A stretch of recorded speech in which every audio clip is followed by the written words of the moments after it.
नमस्कार, मी तुमचं स्वागत करते आपल्या चॅनलवरती। आज आपण गुढीपाडवानिमित्त मराठी माहिती पाहणार आहोत। चला तर मग आपण व्हिडिओला सुरुवात करूया। भारतीय संस्कृतीत चैत्र शुद्ध प्रतिपदा हा दिवस महापर्व म्हणून साजरा करण्याची परंपरा आहे। महापर्वाच्या अर्थात नववर्षाच्या या पहिल्या दिवशी नवे संकल्प करून प्रगतीकडे वाटचाल सुरू करण्याचा हा दिवस आपण गुढीपाडवा म्हणून साजरा करतो। या दिवशी विजयाचे प्रतीक म्हणून घराच्या अंगणात गुढी उभारली जाते। शालिवाहन या राजाने शालिवाहन शकास सुरुवात केली आणि या शकाची सुरुवात अर्थात आरंभ म्हणजेच गुढीपाडवा होय। शक सुरू करणारा पहिला महाराष्ट्रीयन राजा म्हणून आजही शालिवाहन राजाचे महत्त्व आहे।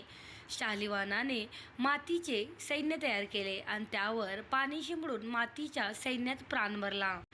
मग या सैन्याच्या मदतीने त्याने प्रभावी शत्रूंचा पराभव केला, अशी आख्यायिका आहे। या विजयाप्रीत्यर्थ शालिवाहन शके सुरू होऊन नवीन वर्षाची सुरुवात होते। या दिवशी पंचांग वाचन करून आणि देवी सरस्वतीचे पूजन करून हिंदू नववर्षाचे स्वागत करण्याची प्रथा आहे।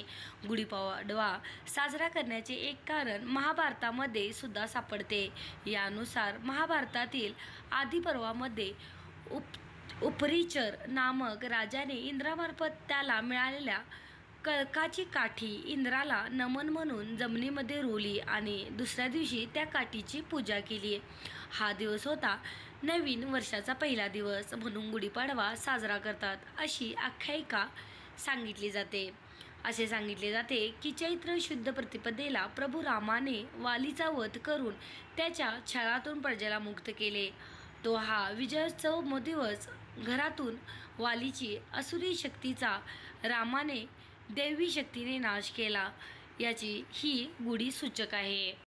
आज आपण मराठी माहिती गुढीपाडवानिमित्त थोडक्यात पाहिलेले आहे। तर हा व्हिडिओ तुम्हाला कसा वाटला नक्की सांगा आणि व्हिडिओ आवडल्यास आपल्या चॅनलला सबस्क्राईब आणि व्हिडिओला लाईक करायचं विसरू नका। व्हिडिओ पाहिल्याबद्दल खूप खूप धन्यवाद।